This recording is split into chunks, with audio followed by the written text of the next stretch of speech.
ভয়ঙ্কর এক serial killer শহরে একের পর এক মানুষদের খুন করছে।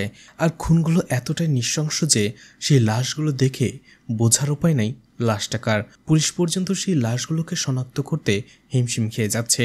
শুধু সেই সিরিয়াল কিলার খুনই করছে না, এছাড়া ভয়ঙ্কর এই সিরিয়াল কিলার ভিকটিমদের কিভাবে টর্চার করত সেটার ভিডিও তৈরি করে, পুলিশকে সেন্ড করে আর পুলিশকে চ্যালেঞ্জ জানায় যে এভাবে সে আরও খুন করবে।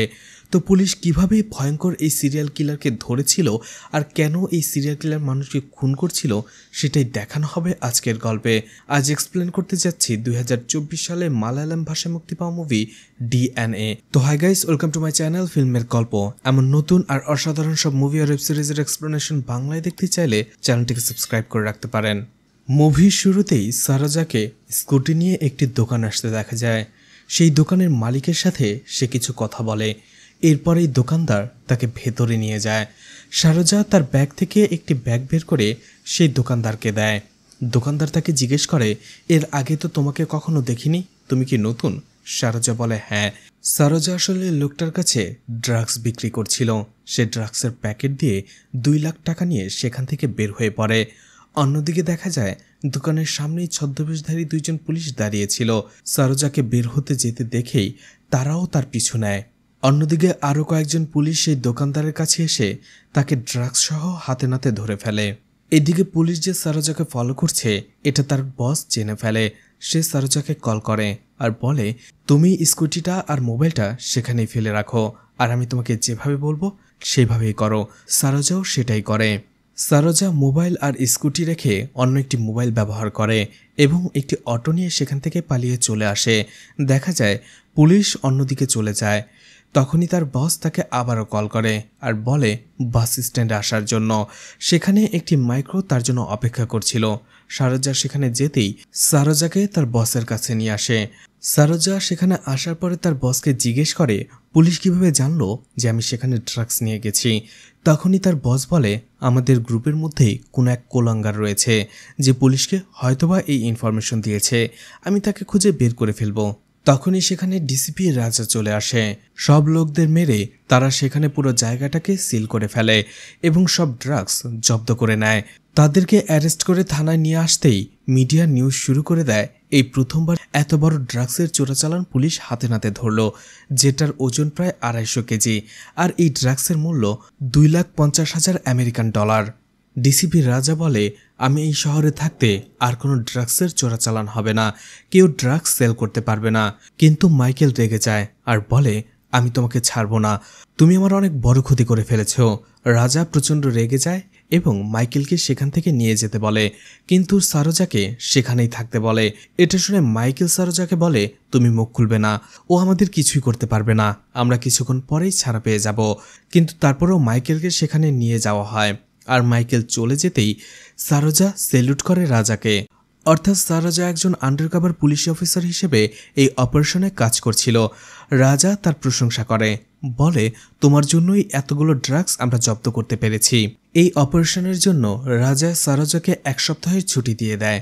সে বাসায় চলে আসে আর তার পরিবারের সাথে উৎসবের সময় কাটাতে থাকে। সারজার পরিবারে 4 জন লোক ছিল, সারজা, তার ভাই, তার বোন এবং তার মা। তারা সবাই খুব সুখী ছিল। কয়েকদিন পরেই সারজার ভাই যখন সকালে অফিসে যাচ্ছিল, রাস্তায় সারজার ভাইকে দেখে একটা লরি তার পিছু করতে শুরু করে এবং একটা সময় যে ইচ্ছে করেই সারজার ভাইয়ের বাইকটাকে অ্যাক্সিডেন্ট করে এবং তার উপর দিয়েই লরিটাকে চালিয়ে নিয়ে যায়। বোঝাই যাচ্ছিল ইচ্ছে করেই সারজার ভাইকে খুন করা হলো। এতে সারজার পরিবারে শোকের ছায়া নেমে আসে। সারজার ভাইকে হারিয়ে তার পুরো পরিবার একেবারেই ভেঙে পড়েছিল। রাতের বেলা যখন সারজা তার ভাইয়ের কথা মনে করে কাঁদছিল বাইরে বসে, তখনই সেখানে একজন পঙ্গু লোক চলে আসে আর বলে, আমার নাম শঙ্কর, তোমার নাম তো গায়ত্রী, তাই না? অর্থাৎ সারজার আসল নাম ছিল গায়ত্রী। তোমার ভাইয়ের নাম তো পার্থিব, তাই না? তোমার কি মনে হয় তোমার ভাই কোনো অ্যাক্সিডেন্টে মারা গেছে? শঙ্কর বলে, না, তোমার ভাই কোনো অ্যাক্সিডেন্টে মারা যায়নি, তোমার ভাইকে খুন করা হয়েছে, আর সেটা ছিল একটা প্রিপ্ল্যান মার্ডার।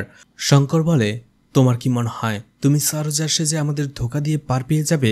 এবার তোমার ভাই গিয়েছে, এখন তোমার পরিবার, একে একে তোমরা সবাই শেষ হয়ে যাবে। আমাদের ধোকা দিয়ে কেউ বাঁচতে পারে না। এটা বলে শঙ্কর সেখান থেকে চলে যায়। অন্যদিকে গায়ত্রী বুঝতে পারে এটা তার বস মাইকেলের কাজ। সে প্রচণ্ড ভয় পেয়ে যায়। এখন তার বোন আর মার কি হবে, সে কিভাবে তাদের রক্ষা করবে। পরদিনই সে থানায় চলে আসে এবং ডিসিপির রাজার খোঁজ করে, কিন্তু জানা যায় তাকে বদলি করে দেওয়া হয়েছে। গায়ত্রী এতে প্রচণ্ড ভয় পেয়ে যায়। সে কি করবে বুঝতে না পেরে তাড়াতাড়ি ডিসিপির রাজাকে কল করে, কিন্তু তার নাম্বারটা আউট অফ রিচ ছিল। সেখানে দাঁড়িয়ে সে ভাবছিল কিভাবে ডিসিপির রাজার সাথে কন্ট্যাক্ট করা যায়। তখনই সে দেখতে পায় থানার বাইরেই মাইকেল তার লোক নিয়ে দাঁড়িয়ে রয়েছে। অর্থাৎ ইতোমধ্যে মাইকেল ছাড়া পেয়ে গেছে, আর মাইকেল গায়ত্রীর দিকে ইশারা করছে। গায়ত্রী ভয় পেয়ে সেখান থেকে সরে আসে আর বারবার ডিসিপির রাজাকে কল করতে থাকে। এরপরেই ঘটনা শিফট হয়ে যায়। 2 বছর পরের ঘটনা দেখানো হয়। ফায়ার FM 81.7 নামের একটি রেডিও স্টেশন দেখানো হয়, যেখানে আরজে লক্ষ্মীনারায়ণ এবং আরজে হান্না আলেকজান্ডার একটি শো পরিচালনা করছিল। এরপরেই তারা সেখানে রেডিওতে একটি গান চালায়। লক্ষ্মীনারায়ণ বলে, আমার অনেক ক্ষুধা পেয়েছে, আমি বাইরে যাব খাওয়ার জন্য। এটা বলে সে একাই চলে যায়। এরপরে সুপার শপে একজন লোককে আসতে দেখা যায়। যেই লোকটা সুপার শপের লোককে বলে, আমার আসতে একটু দেরি হয়ে গেল, একটু কাজে আটকে গিয়েছিলাম, তাড়াতাড়ি আমার জিনিসপত্রগুলো দাও, বাসায় যেতে হবে। সুপার শপের লোকটা তাকে সেগুলো দিয়ে দেয়। তখনই সুরাই নামের ছোট্ট একটা বাচ্চা তাকে কল করে আর বলে, আঙ্কেল, আপনার কুকুরটাকে আমি কোথাও দেখতে পাচ্ছি না। লোকটা বলে, হয়তোবা আছে আশেপাশে কোথাও, আমি তো ওকে শিকল দিয়ে বেঁধে রেখে এসেছিলাম। সুরাই বলে, আমি ওর শিকলটাও দেখতে পাচ্ছি না। তখনই লোকটা টেনশনে পড়ে যায়, কারণ রিসেন্টলি আশপাশ থেকে অনেক পালিত কুকুরগুলো চুরি হয়ে যাচ্ছে। কথাটা শুনে লোকটা দ্রুত সেখানে আসতে শুরু করে। লোকটা যখন দ্রুত গাড়ি চালিয়ে তার বাসায় আসছিল, রাস্তার মধ্যে একটা জায়গায় সে একটি কুকুরের ডাক শুনতে পায়। গাড়িটা পিছে নিয়ে আবারও দেখতেই সে দেখতে পায় এটা তারই কুকুর, শিকল দিয়ে কেউ বেঁধে রেখে গেছে, আর কুকুরটা তার গাড়ি দেখেই ঘেউ ঘেউ করছিল। লোকটার কুকুরের নাম ছিল কপার। লোকটা বলতে থাকে, কপারকে এমন নিরিবিলি জায়গায় কে বেঁধে রেখে গেল। লোকটি গাড়ি থেকে নেমে কপারের গলার শিকলটা খুলে দেয়, আর শিকলটা খুলতেই কুকুরটি দৌড়ে জঙ্গলের ভেতরে চলে যায়। লোকটা একটু অবাকি হয়ে যায়। সে কুকুরটাকে ধরার জন্য সেও জঙ্গলের ভেতরে দৌড়াতে শুরু করে। একটা সময় সে কুকুরকে হারিয়ে ফেলে, কিন্তু একটু পরেই দেখা যায় কুকুরটি তার সামনে এসে বসে পড়ে। লোকটা তখন কিছুটা সন্দেহ করতে পারে, আশেপাশে তাকায়, কিন্তু কেউ ছিল না। হঠাৎ করে একজন মুখোশ পরা লোক পেছন থেকে এসে তাকে আক্রমণ করে। লোকটা তাকে প্রতিহত করার চেষ্টা করে, কিন্তু মুখোশ পরা লোকটার সাথে সে কিছুতেই পেরে উঠছিল না। দেখা যায় সেই খুনি লোকটাকে একটি টেবিলের উপরে বেঁধে রেখেছে। তার গায়ের কাপড় চোপড়গুলো খুলে ফেলা হয়েছে। লোকটা ব্যথায় চিৎকার করছিল। এরপরেই সেই খুনি একটা কাচের বোতল লোকটার বুকে ভেঙে ফেলে এবং তাকে আঘাত করতে শুরু করে। লোকটা ব্যথায় চিৎকার করে ওঠে। এরপরেই পরদিন সকালের ঘটনা দেখানো হয়, যেখানে ময়লা আবর্জনার স্তূপে লোকেরা কাজ করছিল। তখনই একটা লোক চিৎকার করে ওঠে, কারণ সে একটি বস্তার ভেতরে একটি লাশ দেখতে পেয়েছে। সাথে সাথে পুলিশকে খবর দেওয়া হয়। পুলিশ সেখানে চলে আসে। পুলিশ অফিসার আনন্দরাজ এবং এলডো দুজনেই লাশটা দেখতে থাকে। লাশটাকে এতটাই বিকৃতভাবে জ্বালানো হয়েছিল, লাশটা দেখে বোঝার উপায় ছিল না এটাই ছিল গতকালকে সেই লোকটি। পুলিশ অফিসার এলডো আনন্দরাজকে বলতে থাকে, লাশটাকে টার অথবা আলকাতরা দিয়ে পোড়ানো হয়েছে। গরম আলকাতরা লোকটার পুরো শরীরে ঢেলে দেওয়া হয়েছে, যার ফলে এমনটা হয়েছে। এরপরে আনন্দরাজ এলডোকে বলে, এই গাড়িটা কোন জায়গা থেকে এই ব্যাগটি তুলেছে সেটার সিসিটিভি ফুটেজ খুঁজে বের করো, আর লাশটাকে পোস্টমর্টম করার জন্য পাঠিয়ে দাও। এইদিকে লক্ষ্মীকে দেখা যায় হান্নার বাড়িতে আসে এবং জিজ্ঞেস করে তার নতুন বাড়িতে কেমন লাগছে। আসলে আগে সে একটি ফ্ল্যাটে থাকতো, আর এটা তার বাবার বাড়ি। এখানে কিছুদিন আগেই উকিল তাকে নোটিশ দিয়েছে এই বাড়িটা তার বাবা মা তার নামে করে গিয়েছে। যদিও তার চাচারা এই বাড়িটাকে দখল করে নিতে চেয়েছিল, কিন্তু কোর্টের রায় অনুযায়ী বাড়িটা সে পেয়েছে, তাই এখানে এসে সে থাকতে শুরু করেছে। লক্ষ্মী পুরো বাড়িটা ঘুরে দেখে বলে, তোমার বাবা মা খুব সুন্দর করে বাড়িটি সাজিয়েছিল, তারা এখন কোথায়? তখনই হান্না বলতে থাকে, তারা দুজনেই মারা গেছে, আর এই জন্যই আমার চাচা আমার থেকে সব সম্পত্তি জোর করে লিখে নিতে চেয়েছিল, কিন্তু পারেনি। তখনই সে কথা বলতে বলতে দেখতে পায় হান্নার হাতে কিছুটা চোটের আঘাত। লক্ষ্মী তাকে জিজ্ঞেস করে, চোট কি করে পেলে? হান্না বলে, রান্না করতে যেয়ে লেগেছে।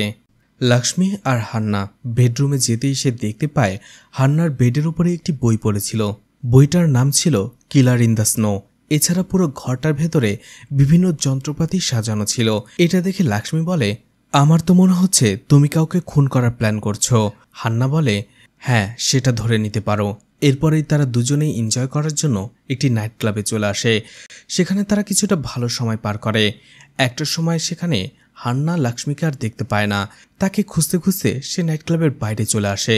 তখনই তার কিছুটা ভয় করতে শুরু করে, কারণ আশেপাশে কেউ ছিল না। এরপরে হুট করেই চারপাশে লাইট জ্বেলে ওঠে, আকাশে আতশবাজি ফুটতে থাকে।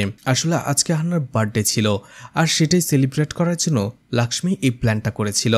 হান্না তার বার্থডেতে এমন সারপ্রাইজ পেয়ে খুব খুশি হয়। সেখান থেকে তার বার্থডে সেলিব্রেট করার আসার পথে হান্না তাকে জিজ্ঞেস করে, তুমি আমার বার্থডে কি করে জানলে?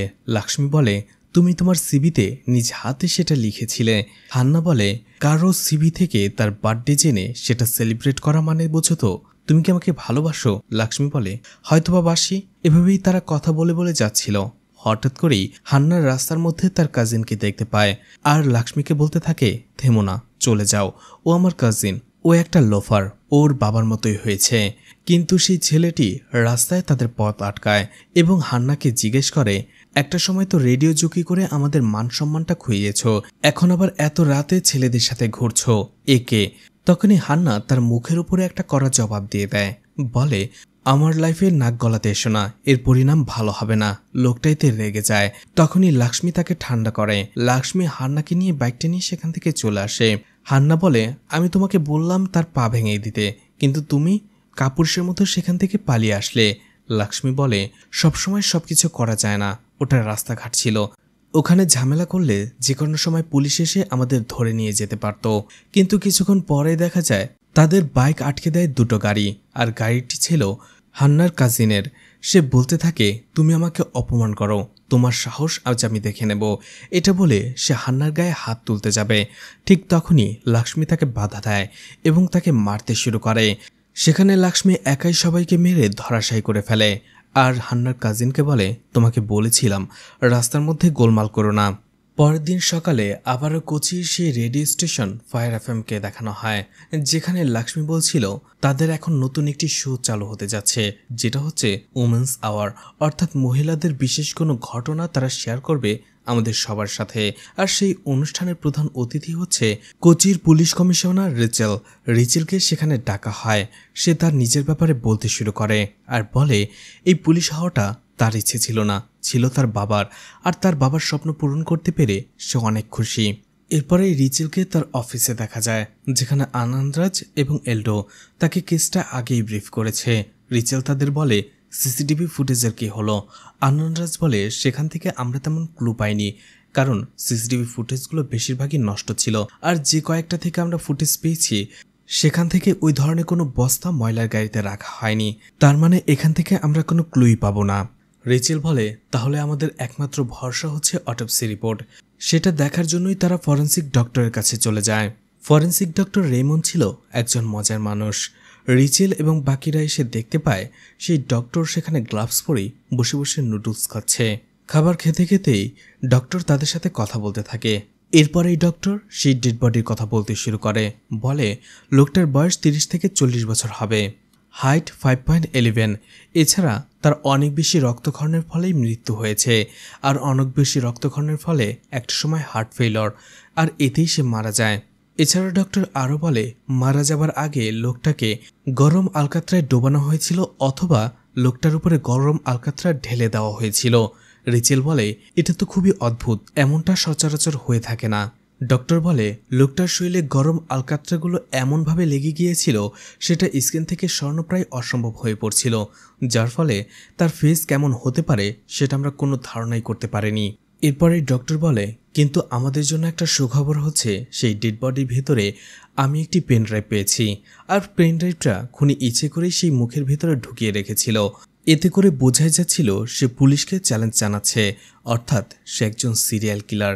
এভাবে সে আরও খুন করবে। সেই পেন ড্রাইভ থেকে তারা ভিডিওটা দেখতে শুরু করে। ভিডিওতে ভিকটিম লোকটা চিৎকার করে বলছিল, আমি পাপ করেছি, আমার পাপের শাস্তি হওয়া উচিত, তাই আমার মরে যাওয়া উচিত। এরপরেই মুখোশ পরা সেই খুনিকে দেখানো হয়, যে গরম আলকাতরা সেই ভিকটিমের গায়ে ঢেলে দেয়।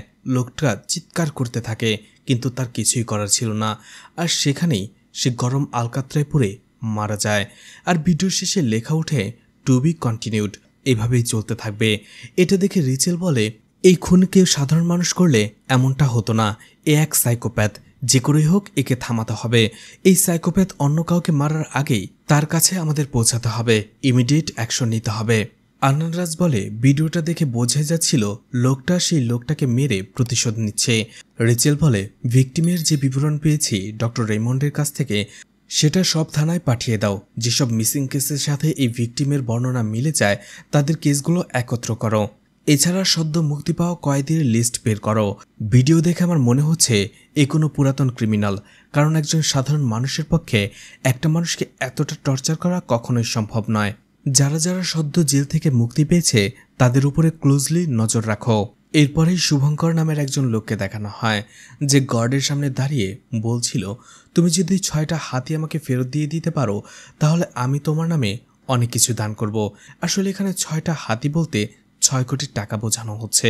তখনই তার ভাই এংশু সেখানে চলে আসে আর বলে, এভাবে গডের সামনে দাঁড়িয়ে থাকলে তুমি তোমার টাকা কখনোই ফেরত পাবে না, আমাদের পুলিশের কাছে যাওয়া উচিত। কিন্তু শুভঙ্কর বলে, আমি পুলিশদের বিশ্বাস করি না, বরঞ্চ ওরা টাকাটা খুঁজে নিয়ে ওরা নিজেরাই রেখে দেবে। এংশু বলে, না, এমনটা করবে না, আমার একজন পরিচিত লোক রয়েছে। তখনই গোপী নামের একজন পুলিশ অফিসার তাকে কল করে, আর তারা সেখানে যেতে শুরু করে। সেখানে যাওয়ার পরে দেখা যায় একজন পুলিশ অফিসার তাদের জন্য দাঁড়িয়েছিল। তারা পুরো ঘটনা বলতে শুরু করে। শুভঙ্কর বলে, আমি চায়ের বিজনেসের ডিল করার জন্য ইরুকাদ্দু গিয়েছিলাম। সেখানে যাওয়ার পরে মুকুন্দন নামের একজন লোকের সাথে আমার পরিচয় হয়। তার সাথে আমার ভালো জানাশোনা হয়ে যায়। কয়েকদিনের মধ্যে সে আমার বন্ধু হয়ে যায়। এংশু বলে, আর এই বন্ধুত্বের খাতিরেই শুভঙ্কর তার বন্ধুকে 6 কোটি টাকা ধার দিয়ে দিয়েছে। এটা শুনে গোপী একটু অবাকই হয়ে যায়। এংশু বলে, যদিও কথা ছিল সেই 6 কোটি টাকা 1 মাসের মধ্যে সে তাকে ফেরত দিয়ে দেবে, কিন্তু সেই মুকুন্দনের এখন আর কোনো খোঁজ নেই। শুভঙ্কর তাকে ফোন করেছিল এবং টাকা ফেরত দিতে বলেছিল, কিন্তু এখন দেখা যাচ্ছে মুকুন্দনের ফোনটাই বন্ধ। গোপী তাদের বলে, এত সহজকে মানুষকে বিশ্বাস করা ঠিক নয়। এরপরেই মুকুন্দনের কোনো ছবি আছে কিনা সেটা জিজ্ঞেস করে। তখনই এংশু বলে, ছবি নেই, কিন্তু ইকার্দু যেয়ে আমি একটা ভিডিও রেকর্ড করেছিলাম, সেখানে হয়তোবা তার মুখটা দেখা গিয়েছে। এটা বলে পুলিশ অফিসার গোপীকে সেই ভিডিওটা সে দেখাতে শুরু করে। দেখা যায় তারা সেখানে সবাই মিলে গান করছিল, আর সেই জন্যই এংশু ভিডিও করছিল। ঠিক তখনই মুকুন্দনের ফোনে একটা ফোন আসে, কিন্তু শুভঙ্কর দেখতে পায় সেখানে আশেপাশে মুকুন্দন ছিল না। এই জন্য বলে, ফোনটা তাকে দিয়ে এসো। ফোনটা হাতে নিয়ে ভিডিও রেকর্ড করতে করতেই এংশু মুকুন্দন কোথায় আছে সেটা দেখতে শুরু করে। সে দেখতে পায় একটু দূরেই দাঁড়িয়েছিল মুকুন্দন। ঠিক তখনই সে তাকে ফোনটা দেয়, আর ফোন নিতে গেলেই মুকুন্দনের চেহারাটা সে ভিডিওতে দেখতে পায়। দেখা যায় এই মুকুন্দন ছিল সেই লোক যাকে সেই খুনি নির্মমভাবে খুন করে ফেলেছে। পুলিশ অফিসার গোপী তার হাইট এবং বয়সটা দেখে অনেকটা সন্দেহ করতে শুরু করে। এই জন্য রিচেলকে সে ভিডিওটা দেখায়, আর তারা 2-2-4 করে মিলিয়ে ফেলে তারা যে ডেড বডিটা পেয়েছে সেটা মুকুন্দনেরই। কিন্তু সেটা আরও কনফার্ম করার জন্য তারা শুভঙ্কর এবং এংশুকে সেখানে নিয়ে আসে এবং লাশটা শনাক্ত করতে বলে। তারা অবশেষে অনেক কষ্টে সেই লাশটাকে শনাক্ত করতে পারে। সেখানে পুলিশ অফিসার গোপী জানায়, যেদিন মুকুন্দন নিখোঁজ হয়েছিল সেদিন একটা অদ্ভুত ঘটনা ঘটেছিল। সে তার বাড়িতে ছিল না, কিন্তু তার বাড়িতে তার কুকুরকে সে শিকল দিয়ে বেঁধে রেখে গিয়েছিল। কিন্তু রাতের বেলায় তাকে ফোন করেছিল ছোট্ট একটি বাচ্চা সুরাই, যে তাদের পাশেই থাকতো। সুরাই তাকে ফোন করে বলেছিল তার কুকুর মিসিং, সাথে তার শিকলটাও। কিন্তু তারপর দিন সকালে আবারও কুকুরটিকে সেই বাড়িতেই বাঁধা অবস্থায় পাওয়া গিয়েছিল। তখন আনন্দরাজ বলে, ম্যাডাম, এটা কোনো বিচ্ছিন্ন বা অদ্ভুত ঘটনা নয়। কারণটা হচ্ছে রিসেন্টলি এই এলাকাতে পোষা প্রাণী চুরি এবং পাচারের ঘটনা বেড়ে গিয়েছে। হয়তোবা তেমনই ঘটেছিল। মুকুন্দনের কুকুরটা তারা চুরি করেছিল, কিন্তু পরে যখন দেখতে পায় এটা তারা পাচার করতে পারবে না বা এটাকে রেখে কোনো লাভ হবে না, তখন হয়তোবা আবার ফেরত দিয়ে গেছে। এটা নতুন কোনো ঘটনা নয়। গত কয়েক মাস ধরেই শহরে এমন অনেকগুলো কেস আসছে। এছাড়া গোপী মুকুন্দনের ব্যাপারে খোঁজ নিয়েছে। জানা যায় সে তার পরিবারের সাথে থাকে না, তার বাবা মার সাথে তার 12 বছর ধরে কথা হয় না। এছাড়া তার কোনো কাছের আত্মীয় স্বজনও নেই, সে বিয়েও করেনি। এই জন্য তার মিসিং রিপোর্টটা লেখানোর জন্য কেউ আসেনি। এছাড়া মুকুন্দনকে শুভঙ্কর কিভাবে চিনত এবং তার সাথে তার কী সম্পর্ক সেটাও গোপী খুলে বলে। এদিকে শুভঙ্কর তার বন্ধুর এই অবস্থা দেখে অনেকটাই ভেঙে পড়েছিল। এদিকে হান্না আর লক্ষ্মী রেস্টুরেন্টে বসে কফি খাচ্ছিল। একটা সময় লক্ষ্মী তার মনের কথা হান্নাকে বলে দেয় আর হান্নাও তাতে রাজি হয়ে যায়। অর্থাৎ তাদের ভালোবাসার গল্পটা এখানেই শুরু হয়ে যায়। অন্যদিকে জঙ্গলের ভেতরের রাস্তা দিয়ে চার্লি গাড়ি নিয়ে কোথাও যাচ্ছিল। এরপরেই সে একজন মেয়েকে কল করে আর বলে, শুধুমাত্র মার্লিন এবং আমার ছেলে মেয়েগুলো বাসায় একা, নয়তো আমি তোমাকে ছেড়ে কখনোই আসতাম না। মেয়েটি হেসে বলে, 2 দিন তো একসাথে থাকলাম, পরে না হয় আবার থাকবো, তুমি এখন তোমার কাজে ফিরে যাও। অর্থাৎ চার্লি আর সেই মেয়েটি পরকীয়ায় লিপ্ত ছিল। অন্যদিকে তখনই চার্লির গাড়ির সামনে দিয়ে কয়েকটি পিগ দৌড়ে যায়। এটা দেখে চার্লি একটু ভয় পেয়ে যায় এবং সে তার গাড়ির কন্ট্রোল হারিয়ে ফেলছিল। এটা শুনে মেয়েটি বলে, ঠিক আছে, তুমি আগে এখন ঠিকঠাক মতো গাড়ি চালাও, পরে আমাদের কথা হবে। চার্লিও ফোনটা রেখে দেয়। কিছুক্ষণ যেতেই দেখা যায় কেউ একজন রাস্তার ভেতরে কাঁটাতার বিছিয়ে দেয় আর সেটার উপর দিয়ে যাওয়ার পরেই চার্লির গাড়ির 4টি চাক্কাই পাঞ্চার হয়ে যায়। চার্লি গাড়ি থেকে নেমে এটা দেখতে পায়। তখনই তার স্ত্রী মার্লিন তাকে কল করে আর বলে, তোমার আসতে আর কতক্ষণ লাগবে? চার্লি বলে, একটু লেট হবে, কে যেন রাস্তার ভেতরে কাচের বোতল ভেঙে রেখে গেছে, এতে চাকা পাঞ্চার হয়ে গেছে, এখন লিফট নেওয়া ছাড়া আর কোনো উপায় নেই। তখনই চার্লি দেখতে পায় সেখান দিয়ে একটি অ্যাম্বুলেন্স আসছে। সেটা দেখে সে মার্লিনকে বলে, একটি গাড়ি আসছে, ফোনটা রাখো। এরপরেই সে গাড়িটিকে থামায় এবং পুরো ঘটনা খুলে বলে আর লিফট দিতে বলে। লোকটাও রাজি হয়ে যায়। চার্লি গাড়িতে উঠে বসে। গাড়িতে ওঠার পরে চার্লি আবারও তাকে কল করে এবং মার্লিনকে বলে সে লিফট পেয়েছে, কিন্তু আস্তে আস্তে তার ভোর হয়ে যাবে। মার্লিন যেন ঘুমিয়ে পড়ে। কিছুক্ষণ গাড়ি চালানোর পরে দেখা যায় সেই ড্রাইভারের পরিবর্তে চার্লি গাড়িটিকে চালাচ্ছিল আর পাশে থেকেই সে ড্রাইভার ঘুমাচ্ছিল। চার্লি একটা সময় গাড়িটিকে থামিয়ে সেই লোকটাকে জাগানোর চেষ্টা করে, কিন্তু লোকটা তখনও ঘুমিয়েছিল। চার্লি গাড়ি থেকে নিচে নেমে প্রকৃতির ডাকে সাড়া দিতে যায়, কিন্তু পেছন ফিরেই দেখে সেই মুখোশ পরা খুনি তার সামনে দাঁড়িয়ে রয়েছে। এটা দেখে সে প্রচণ্ড ভয় পেয়ে যায়। লোকটাকে চার্লি জিজ্ঞেস করে সে কে আর কেন তাকে মারছে, কিন্তু সেই খুনি তাকে প্রচণ্ডভাবে মারতে শুরু করে। চার্লি তাকে প্রতিহত করার বাধা দেওয়ার চেষ্টা করে, কিন্তু কোনো কিছুতেই কিছু কাজ হয় না। চার্লি একটা সময় লোকটার হাত থেকে পালিয়ে বাঁচার চেষ্টা করে, কিন্তু তাতেও কাজ হয় না। ভয়ঙ্কর সেই সাইকো কিলারকে দেখা যায় চার্লিকেও ঠিক একই রকমভাবে টেবিলের উপরে বেঁধে রাখা হয়েছিল। তার গায়েও কোনো কাপড় ছিল না। চার্লি কিছুক্ষণের জন্য জ্ঞান হারিয়ে ফেলেছিল। জ্ঞান ফিরতেই চার্লি খুনিকে বলে, তুমি কে? তুমি আমার কাছ থেকে কি চাও? আমাকে কেন মারছো? এদিকে দেখা যায় চার্লির ওয়াইফ মার্লিন চার্লি বাড়ি না ফেরায় এবং তার কোনো খোঁজ না পাওয়ায় সে পুলিশ স্টেশনে চলে আসে মিসিং কমপ্লেন লেখানোর জন্য। কিন্তু যেহেতু আগেই পুলিশ কমিশনার রেচেল বলে রেখেছিল কোনো মিসিং কেস আসলে সরাসরি যেন তাকে বলা হয়, তাই মার্লিনকে তার কাছে পাঠিয়ে দেওয়া হয়। মার্লিন সবকিছু খুলে বলতে শুরু করে যে চার্লি 2 দিন আগে কুট্টিনাগামা গিয়েছিল একটি বিজনেস ট্রিপে, আর গতকাল রাতেই তার বাড়ি ফেরার কথা ছিল, কিন্তু সে এখনও ফেরেনি। সে আমাকে বলেছিল রাস্তার মধ্যেই তার গাড়ির টায়ার পাঞ্চার হয়ে গিয়েছিল, এই জন্য সে অন্য একটি গাড়িতে লিফট নিয়েছে। আমাকে ঘুমিয়ে যেতে বলেছিল কারণ তার আসতে লেট হবে, কিন্তু ঘুম থেকে ওঠার পরেও আমি চার্লিকে বাসায় দেখতে পাইনি। আমি তাকে কল করলে তার ফোনটাও অফ ছিল। আমি চার্লির যতজন বন্ধুবান্ধবকে চিনি সবার সাথে কন্ট্যাক্ট করেছি, কিন্তু তারা এই বিষয়ে কোনো কিছুই জানে না। বারবার যখন আমি চার্লিকে কল করছিলাম, একটা সময় চার্লির নাম্বার থেকে আমার কাছে এই ভিডিও বার্তাটা আসে। সেটা সে রেচেলকে দেখায়, যেখানে সে একই রকম মুকুন্দের মতো বলছিল, আমি পাপী, আমি পাপ করেছি আর আমার পাপের শাস্তি আমি পাচ্ছি, আমার বেঁচে থাকার কোনো অধিকার নেই। আনন্দরাজ রেচেলকে বলে, ম্যাডাম আমরা দেখেছি। এই ভিডিওটা সেন্ড করার সাথে সাথে চার্লির ফোনটা আবার অফ হয়ে গেছে। এদিকে মার্লিন কাঁদতে কাঁদতে রিচেলকে বলে চার্লির এই ধরনের কাজ করার কোনো কারণই নেই, সে এমনটা করতেই পারে না। রিচেল মার্লিনকে জিজ্ঞেস করে চার্লি কোন রোড দিয়ে আসছিল আর কোন গাড়িতে লিফট নিয়েছে এই সম্পর্কে মার্লিনকে সে কিছু বলেছে কিনা। মার্লিন জানায় না, এই সম্পর্কে তাকে তেমন কিছুই বলেনি। তখনই রিচেল আনন্দরাজকে বলে চার্লির ফোনটা শেষবারের মতো কোন টাওয়ারে কানেক্ট হয়েছিল সেটা খুঁজে বের করার জন্য। আনন্দরাজ বলে এলডো ইতোমধ্যে কাজটা করছে। তখনই সেখানে এলডো চলে আসে আর বলে চার্লির ফোনটা শেষবারের মতো এমজি রোডের টাওয়ারে কানেক্ট হয়েছিল। রিচেল বলে তার মানে চার্লি শহরে পৌঁছেছিল। এরপরে চার্লির গাড়িটা যেভাবে খুঁজে পাওয়া গেছে সেখানে চলে যায় এবং চার্লির গাড়িটা রিচেল ভালো করে সার্চ করতে থাকে। আনন্দরাজ বলে গতকাল রাতে চার্লি আসার সময় তার গাড়ির 4টি টায়ারই পাঞ্চার হয়ে গিয়েছিল। রিচেল বলে এটা আগে থেকে প্ল্যান করা ছিল, ইচ্ছে করেই তারা গাড়ির টায়ার পাঞ্চার করে এবং চার্লিকে অন্য গাড়িতে লিফট নিতে বাধ্য করে, এটা তাদের একটা প্ল্যান ছিল। রিচেল গাড়ি সার্চ করতে করতে বলতে থাকে খুনি চার্লির সবকিছু খুব ভালো করে জানতো, সে কোথায় বিজনেস ট্রিপে গেছে, কোন রোড দিয়ে আসবে, কখন আসবে, সবকিছু। রিচেল সার্চ করতে করতে একটা সময় গাড়িতে একটি নাম্বার লেখা দেখতে পায়। তখনই কন্ট্রোল রুম থেকে তাদের খবর দেওয়া হয় যে চার্লির ফোনটা আবারও অন হয়েছে, আর কোন টাওয়ারে অন হয়েছে সেটা তাদের বলে দেওয়া হয়। তারা সেখানে যেতে শুরু করে তাড়াতাড়ি। লোকেশনে যাওয়ার পরে দেখা যায় সেটা ছিল ঘন একটা জঙ্গল। রিচেল এবং তার টিম জঙ্গলের ভেতরে চলে যায় এবং পুরো জঙ্গলটাকে সার্চ করতে থাকে। কিছুক্ষণ খোঁজার পরে তারা আবারও চার্লির নাম্বারে কল করে। দেখা যায় সেই ফোনটা সেখানে বাজছিল। তারা সেই উৎসটা খোঁজার পরে দেখা যায় সেখানে একটা গাড়ি ছিল, সেই অ্যাম্বুলেন্সটা। এটা ছিল সেই গাড়ি যেটাতে চার্লিকে লিফট দেওয়া হয়েছিল।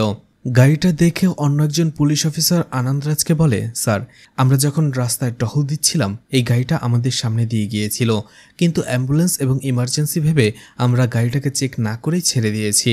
আনন্দরাজ বুঝতে পারে তখন সেখানে খুনি আর চার্লিই ছিল। তারা ধীরে ধীরে গাড়ির দরজাটা খুলতে শুরু করে, কারণ চার্লির মোবাইলটা গাড়ির ভেতরেই বাজছিল। দরজা খুলতেই চার্লির মোবাইলটা দেখা যায়। এরপরেই তারা চার্লির স্কিন ছাড়ানো ডেড বডিটা দেখতে পায়, যেটা দেখে রিচেল সহ পুরো টিম হতবাক হয়ে যায়। এত বীভৎস আর নৃশংস মৃত্যু এর আগে কখনো তারা দেখেনি। লাশটাকে পোস্টমর্টমের জন্য নিয়ে আসা হয়। দেখা যায় একই রকমভাবে এই ডেড বডির মুখের ভেতরেও একটা পেন ড্রাইভ ছিল। যে ভিডিওটা তারা দেখতে শুরু করে, ভিডিওতে দেখা যাচ্ছিল চার্লিকে মারার আগে খুনি চার্লির একটা আঙুল কেটে নেয়। সেখানে দাঁড়িয়ে মার্লিনও এই ভিডিওটা দেখছিল। এরপরেই খুনি চার্লির শরীর থেকে চাকু দিয়ে কেটে কেটে চামড়াগুলো ওঠাতে শুরু করে। ভিডিও দেখার পরে ডক্টর রেমন্ড বলে, যদি রিভেঞ্জ নেওয়া কোনো আর্ট হয় তাহলে এই খুনি একজন আর্টিস্ট, সে জানে কিভাবে রিভেঞ্জ নিতে হয়। এমন খুন এর আগে আমি কখনো দেখিনি। খুনি যেই হোক না কেন সে খুব পারফেক্টলি কাজটা করেছে। চার্লির শরীরে এক টুকরো চামড়াও সে রাখেনি, পুরোপুরি চামড়াগুলোকে একেবারে নিখুঁতভাবে উঠিয়ে নিয়েছে। এটা কোনো সার্জন বা মেডিকেল এক্সপার্টদের দ্বারাই পসিবল। খুনি ৭৮ বার চার্লির শরীরে চাকু দিয়ে আঘাত করেছে। এই সবকিছু শুনে মার্লিন সেখানেই কাঁদতে শুরু করে। এদিকে ফরেন্সিক ডিপার্টমেন্টের লোকরা সেই গাড়ি থেকে ফিঙ্গারপ্রিন্ট খুঁজতে থাকে। এছাড়া আশেপাশের ফুটপ্রিন্টগুলো খুব ভালো করে চেক করতে থাকে তারা। সেখানে তারা রিচেলকে জানায় তারা 2টি ফিঙ্গারপ্রিন্ট পেয়েছে, অবশ্যই একটা চার্লির আর একটা খুনির হতে পারে, সেটাই তারা খুঁজে বের করবে। তখনই আনন্দরাজের কাছে কন্ট্রোল রুম থেকে কল আসে এবং তাকে কিছু একটা বলে। আনন্দরাজ রিচেলকে বলে, এখান থেকে 7 মাইল দূরে এই গাড়িটা যখন আসছিল তখন সেখানে একটা চায়ের দোকান ছিল, আর সেই চায়ের দোকানের সামনে থাকা বাড়িতে একটি সিসিটিভি ক্যামেরাতে এই গাড়িটা ক্যাপচার হয়েছিল। আর সেখান থেকে তারা গাড়ির ড্রাইভার অর্থাৎ খুনিকে শনাক্ত করতে পেরেছে। সেই ছবিটা রিচেলের মোবাইলে দেওয়া হয়। রিচেল দেখতে পায় সেটা চার্লির ফটো, অর্থাৎ চার্লি গাড়ি চালিয়ে আসছিল। রিচেল ভাবে চার্লি কেন নিজে গাড়ি চালিয়ে আসছিল, খুনি কি তাকে বাধ্য করছিল নাকি অন্য কিছু। এরপরেই জিমের ভেতরে রিচেলের সাথে আনন্দরাজ কথা বলছিল। সে বলে, রিসেন্টলি ছাড়া পাওয়া সব কয়েদিদের উপর আমরা নজর রেখেছি, তাদের মধ্যে এই ধরনের সন্দেহজনক কিছু পাওয়া যায়নি। রিচেল বলে, তার মানে খুনি নতুন কেউ, যার আগের কোনো ক্রাইম হিস্টোরি নেই। এরপরে একজন লোককে দেখা যায় একটি মহিলার সাথে কথা বলতে। সেখানে সেই মহিলা আসলে স্কট সার্ভিস প্রোভাইড করে। সেই লোকটি একজন স্কটকে বিচ রোডে নিয়ে আসতে বলে, সেই মহিলা সেটাই করে। কিন্তু পরে দেখা যায় সেই লোকটিকে পাঠিয়েছিল রিচেল। রিচেল আসলে সেই মহিলাকে ধরতে চেয়েছিল, কারণ গাড়ির ভেতর থেকে যে নাম্বারটা তারা পেয়েছে সেটা এই মহিলারই নাম্বার ছিল। আর চার্লিও সেই দিন বাড়ি ফেরার সময় এই মহিলার সাথে কথা বলছিল, যার সাথে তার একটি অ্যাফেয়ার ছিল। রিচেল তাকে জিজ্ঞাসাবাদ করে, যদিও মহিলাটি প্রথমে বলতে অস্বীকার করছিল, কিন্তু চাপে পড়ে সে স্বীকার করে নেয় চার্লির সাথে তার একটা সম্পর্ক ছিল। রিচেল সেই মহিলাকে জিজ্ঞেস করে শেষবারের মতো চার্লির সাথে তার কি কথা হয়েছিল, চার্লির সাথে তার কখন দেখা হয়েছিল, তাদের সম্পর্কের শুরু কখন হয়েছিল, সবকিছু। মহিলা কিছুই বলছিল না। রিচেল বলে, তার মানে তুমি তাকে খুন করেছ, কারণ তুমি তার এক্সাক্ট লোকেশনটা জানতে। তখন মহিলা বলে, সে এই ধরনের কিছুই করেনি, তার সাথে চার্লির একটা অবৈধ সম্পর্ক ছিল। 6 মাস আগে একটি স্কট সার্ভিসে একটি হোটেলে তার সাথে দেখা হয়েছিল, তখন থেকেই তার আর চার্লির একটা সম্পর্ক হয়ে গেছে। এরপরেই সেই মহিলাকে মুকুন্দের ছবি দেখানো হয় এবং জিজ্ঞেস করে সে মুকুন্দকে চিনে কিনা। মহিলাটি অস্বীকার করলে তাদের একটি ছবি দেখানো হয় যেখানে মুকুন্দ, চার্লি এবং সেই মহিলাটি ছিল। তখন সেই মহিলাটি বলে চার্লি আর মুকুন্দ তার কাছে আসতো, তাদের দুজনের সাথেই সে সময় কাটিয়েছে, কিন্তু এর বেশি কিছু জানে না।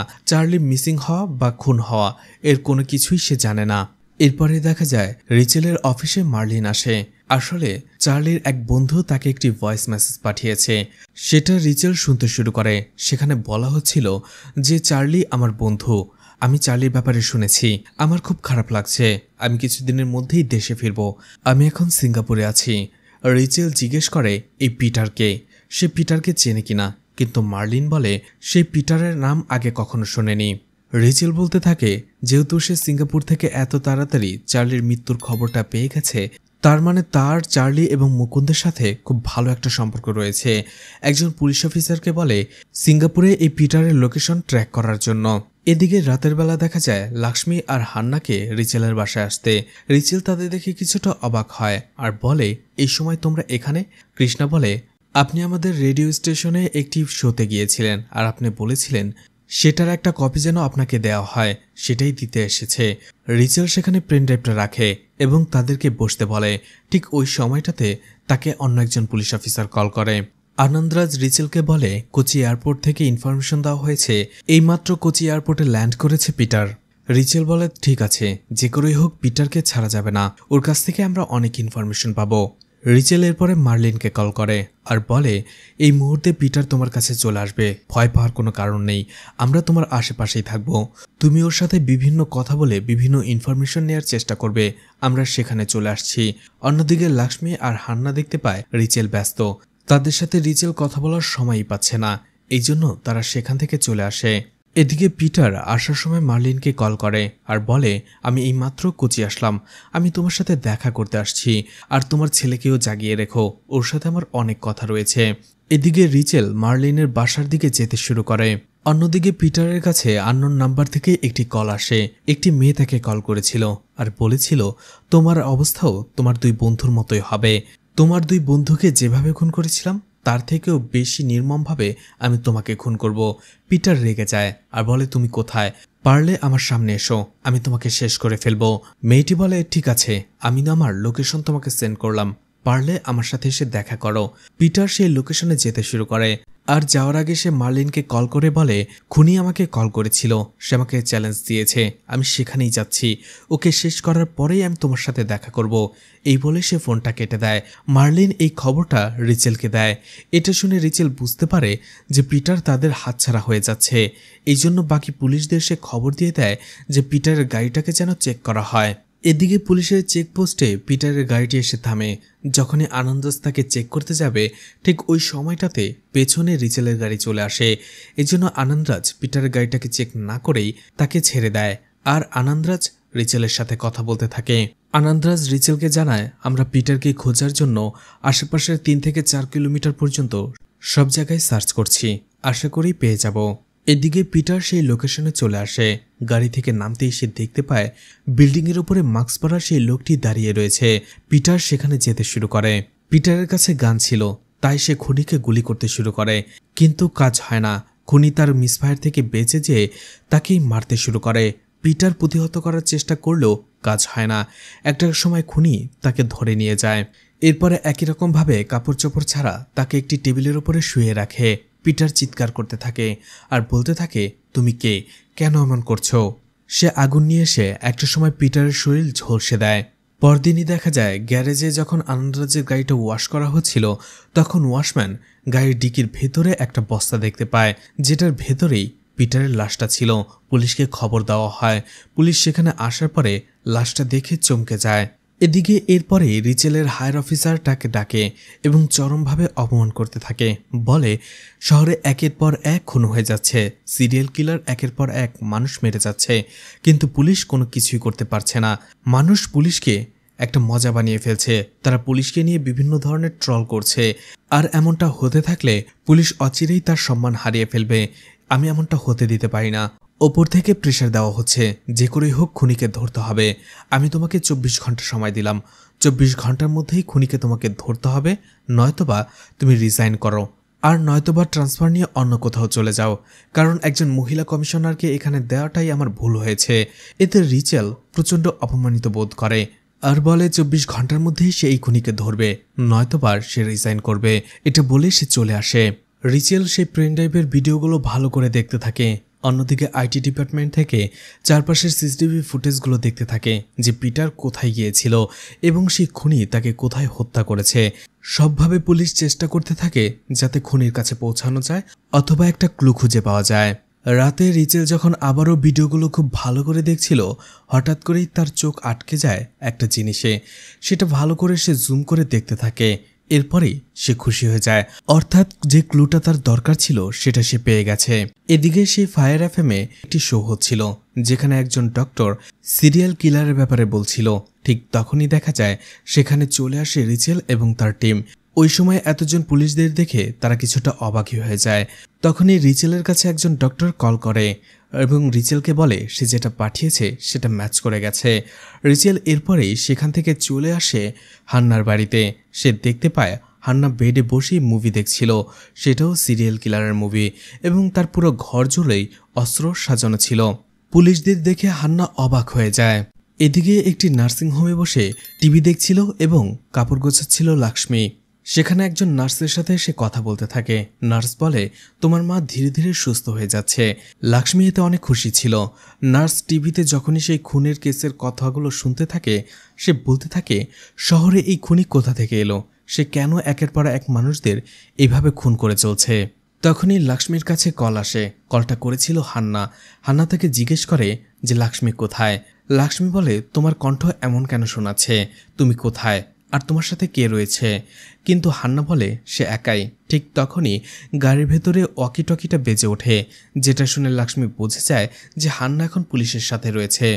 লাক্ষ্মী হান্নাকে বলে, তোমার ফোনটা রিচেলের কাছে দাও। ফোনটা দিতেই লাক্ষ্মী বলে, আমি আপনাদের জন্য অপেক্ষা করছি আর আমি কোথায় আছি সেটার ঠিকানাও আপনাদের পাঠিয়ে দিচ্ছি। দেখা যায় পুলিশ সাথে সাথে সেখানে চলে আসে আর পুলিশ হান্নাকে ছেড়ে সাথে সাথেই লাক্ষ্মীকে অ্যারেস্ট করে নেয়। চারদিকে খবর ছড়িয়ে পড়ে যে সেই সিরিয়াল কিলার আর কেউ নয়, আর যে লক্ষ্মীনারায়ণ। এটা শুনে সবাই হতবাক হয়ে যায়। এদিকে সেলের ভেতরে আনন্দরাজ লক্ষ্মীকে প্রচণ্ড টর্চার করতে থাকে, তাকে প্রায় মেরেই ফেলছিল। ঠিক ওই সময়টাতে এলডো সেখানে এসে আনন্দরাজকে বাধা দেয়। রিচেল যখন সেখানে আসে সেই বিষয়টা শোনার পরে রাগারাগি করতে থাকে। এলডো বলে, আমি কিছুই জানতাম না, হুট করে দেখে আনন্দরাজ সেলের ভেতরে যে লক্ষ্মীকে মারতে শুরু করেছে। সে প্রচণ্ড রেগেছিল। আমি যদি তাকে না ফেরাতাম হয়তোবা লক্ষ্মীকে সে সেলের ভেতরেই মেরে ফেলতো। রিচেল বলে, আমি একটা কথা বুঝতে পারছি না, ও এত শার্পভাবে খুন করলো যাতে পুলিশ ওকে ধরতেই পারছিল না, কিন্তু যখন জানতে পারলো যে পুলিশ ওকে ধরার জন্য আসছে, ও পালিয়েও কেন গেল না। ডক্টর বলে, হয়তোবা তার প্রতিশোধ নেওয়া শেষ হয়ে গেছে, এই জন্যই। ডক্টর বলে, কিন্তু ওকে দেখে আমার খুব আলাদা মনে হচ্ছে। মানুষ এমনিতে খুন করার পরে সে তার ভেতরের কনফিডেন্সটা হারিয়ে ফেলে। সে নিজেকে অপরাধী ভাবতে শুরু করে, কিন্তু ওর ভেতরে কোনো অপরাধ বোধই নেই। ও এতটা টর্চার সহ্য করার পরেও ফুল কনফিডেন্স নিয়ে বসে রয়েছে।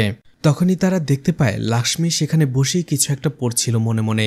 রিচেল ডক্টরকে বলে, ও কি করছে? ডক্টর বলে, হয়তোবা কাউন্টিং, অর্থাৎ তার 3টে খুন শেষ হয়ে গেছে, তার টার্গেট আরও একজন লোক বাকি রয়েছে। এটা শুনে রিচেল অবাক হয়ে যায়। সে লক্ষ্মীর সাথে কথা বলতে যায়। সেখানে যাওয়ার পরে সে রিচেলকে জিজ্ঞেস করে, আপনি আমাকে খুঁজে পেলেন কি করে? তখনই দেখানো হয় সেই রাতে রিচেল যখন ভিডিওগুলো ভালো করে দেখছিল, তখনই যখন চার্লিকে মারার সময় সে চামড়াগুলো উঠাচ্ছিল চাকু দিয়ে, সেই চাকুটা এতটাই শার্প এবং ঝকঝকে ছিল যে সেটার ভেতরে লক্ষ্মীর মুখ দেখা যাচ্ছিল, আর সেটাই সে ভালো করে জুম করে দেখছিল। এতে রিচেলের লক্ষ্মীর প্রতি সন্দেহ হয়, কিন্তু তখনও তারপরে শিওর হওয়ার জন্য সেই দিন যে প্রিন্ট ড্রাইভটা সে দিয়ে গিয়েছিল সেটাতে লক্ষ্মীর ফিঙ্গারপ্রিন্ট ছিল, সেটাই সে ডক্টরের কাছে পাঠিয়েছিল। আর ডক্টর যখন কনফার্ম করে গাড়িতে থাকা সেই ফিঙ্গারপ্রিন্টের সাথে পেন ড্রাইভে থাকা ফিঙ্গারপ্রিন্ট মিলে গেছে, তখন রিচেল বুঝতে পারে সেই সিরিয়াল কিলার আর কেউ নয়, লক্ষ্মী। রিচেল জিজ্ঞেস করে, তোমার নেক্সট টার্গেট কে? তখনই লক্ষ্মী বলে, তুমি যদি তার কাছে আগে পৌঁছাতে পারো তাহলে সে বেঁচে যাবে, আর যদি আমি পৌঁছে যাই তাহলে সে মারা যাবে। রিচেল বলে, তুমি এখনো কাস্টডিতে বন্দি আছো, তুমি কি করে তাকে খুন করবে? লক্ষ্মী বলে, মৃত্যু যার কপালে লেখা আছে সেটা তো ঘটবেই, সেটা যেভাবেই হোক না কেন। রিচেল সেখান থেকে চলে যায় কারণ লক্ষ্মী তার টার্গেটের কথা তাকে বলছিল না। একটু পরেই ডক্টর রাইমন্ড একটা ইঞ্জেকশন নিয়ে সেখানে চলে আসে, আর সেখানে সেই ইঞ্জেকশনটা সে লক্ষ্মীকে দিয়ে দেয়, যার ফলে লক্ষ্মী আনকনসিয়াস হয়ে পড়ে। কিন্তু সে প্রশ্নের উত্তর দেওয়ার মতো অবস্থায় থাকে।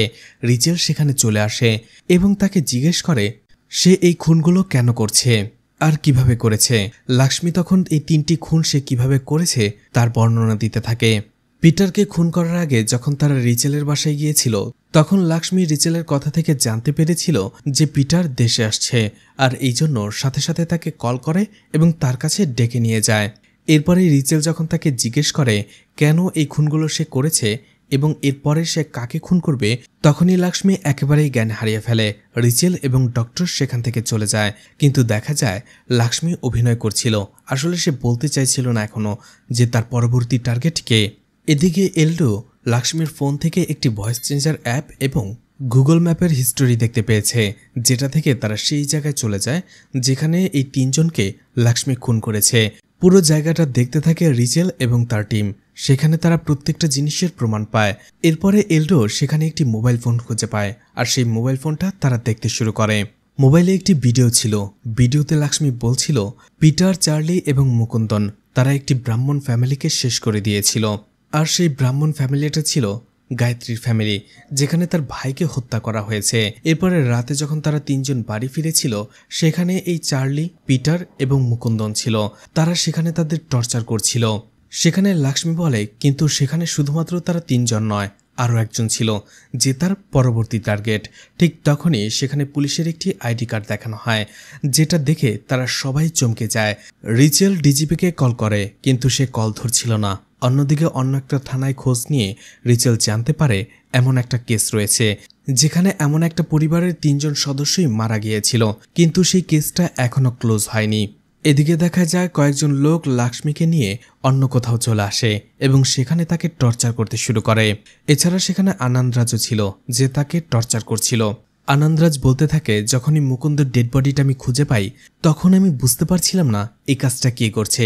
এরপরে চার্লিও যখন মারা গেল, তখন আমি বুঝতে পেরেছিলাম হয়তো এর পেছনে তোমার মতো কেউ একজনই থাকবে। কিন্তু চার্লি মারা যাওয়াতে আমি একটু খুশি হয়েছিলাম।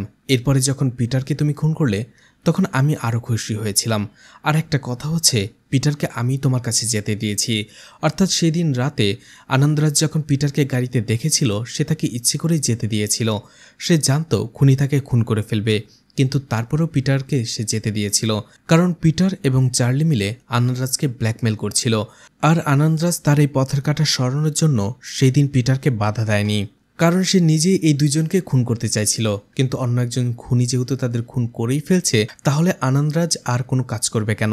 এই জন্য সে পিটারকে সেদিন যেতে দিয়েছিল। আনন্দরাজ বলে, ডিসিপির রাজা এবং তোমার বোন গায়ত্রীর জন্য আমার 250 কোটি টাকার লস হয়েছিল। আমার বিজনেসের 12টা তোমরা বাজিয়ে দিয়েছিলে। দেখা যাচ্ছিল সেই রাতে তাদের 3জনের সাথে আনন্দরাজও ছিল। আনন্দরাজ এবং বাকি 3জন মিলে সেই দিন রাতে লক্ষ্মীর মা এবং 2 বোনকে রেপ করে সেখানেই মেরে ফেলে। আনন্দরাজ বলতে থাকে তাদের 3জনকে রেপ করার পরে আমি মুরগান নামের একজন লোককে কল করেছিলাম আর বলেছিলাম পুরো বাড়িতে আগুন লাগিয়ে দেওয়ার জন্য। এরপরে তারা মাইকেলের সাথেও কথা বলে, অর্থাৎ এরা 4জন হচ্ছে মাইকেলের ড্রাগ বিজনেসের বস। তারা সেখান থেকে চলে যায়। এরপরে 2জন লোক চলে আসে আর পুরো বাড়িতে আগুন লাগিয়ে দেয়। লক্ষ্মী বলে, তোমার একটু ভুল হয়েছে। সেই দিন তোমরা চলে যাওয়ার পরে লক্ষ্মীর মায়ের জ্ঞান ফেরে। সে উঠে তার 2 মেয়ের অবস্থা দেখে সে নিজেও হতবাক হয়ে যায়, কান্নায় ভেঙে পড়ে। বাইরে সে সাহায্য চায় সবার কাছে। ঠিক ওই সময়টাতে আমি আমার ভাইয়ের মৃত্যুর খবর পেয়ে বাড়ি ফিরছিলাম। মা আমাকে দেখার পরে কান্নায় ভেঙে পড়ে আর আমার বোনদের বাঁচাতে বলে, কিন্তু যখনই সেখানে যাই তখনই পুরো বাড়িতে আগুন লেগে যায়। অর্থাৎ মুরগান এবং সেই লোকটি আগুন লাগিয়ে পেছন দিয়ে পালিয়ে যায়, যার ফলে আমি আমার 2 বোনকে হারালেও আমার মা আমার সাথেই ছিল, সে বেঁচে গিয়েছিল। লক্ষ্মী বলে, সেদিন থেকে আমি শপথ গ্রহণ করেছিলাম তোমাদের 4জনকে এতটা নিষ্ঠুরভাবে আমি মারব যেটা পুরো দেশবাসী মনে রাখবে, আর আমি সেটাই করেছি। এবার তোমার পালা। এটা শুনে আনন্দরাজ রেগে যায়, লক্ষ্মীকে মারতে শুরু করে। লক্ষ্মীও সেখানে তাদের মারতে শুরু করে। আনন্দরাজের লোকদের মেরে একটা সময় আনন্দরাজের শরীর থেকে তার মাথাটাই আলাদা করে দেয়। এদিকে রিচেল এবং এলডো বাকি পুলিশদের নিয়ে সেখানে চলে আসে। তারা আনন্দরাজের মোবাইল ট্র্যাক করে সেখানে চলে এসেছিল। সেখানে আসার পরে আনন্দরাজের এই অবস্থা দেখে রিচেল হতভম্ব হয়ে যায়। পুরো পুলিশ টিম অবাক হয়ে দেখতে শুরু করে। লাক্ষ্মী সেই জায়গায় বসে বসেই বলছিল যে আমি পাপ করেছি, আমার শাস্তি হওয়া দরকার, আমার মৃত্যু আবশ্যক, এটা বলতেই থাকে বারবার। তখনই রিচেল বুঝতে পেরে যায় লাক্ষ্মী তার প্রতিশোধ পূর্ণ করে ফেলেছে। আর এখানেই এই মুভিটি শেষ হয়ে যায়। তো মুভিটি আপনাদের কেমন লেগেছে কমেন্ট করে জানাতে পারেন। ভিডিওটি ভালো লাগলে লাইক কমেন্ট শেয়ার করে পাশে থাকতে পারেন। এছাড়া ভিডিওটি ভালো লাগলে চ্যানেলটিকে সাবস্ক্রাইব করে রাখতে পারেন। আর নতুন ভিডিওর নোটিফিকেশন পেতে চাইলে বেল বাটনটি অন করে রাখতে পারেন। এছাড়া আমার ফেসবুক পেজ এবং ইনস্টাগ্রাম আইডিটি ফলো দিয়ে রাখতে পারেন। যে কোনো প্রয়োজনে সেখান থেকে আমার সাথে কন্ট্যাক্ট করতে পারেন। ভিডিওটি এতক্ষণ ধৈর্য ধরে দেখার জন্য ধন্যবাদ। পুরো ভিডিওতে কোথাও কোনো ভুল হলে ক্ষমাস্বরূপ দৃষ্টিতে দেখবেন আশা করি।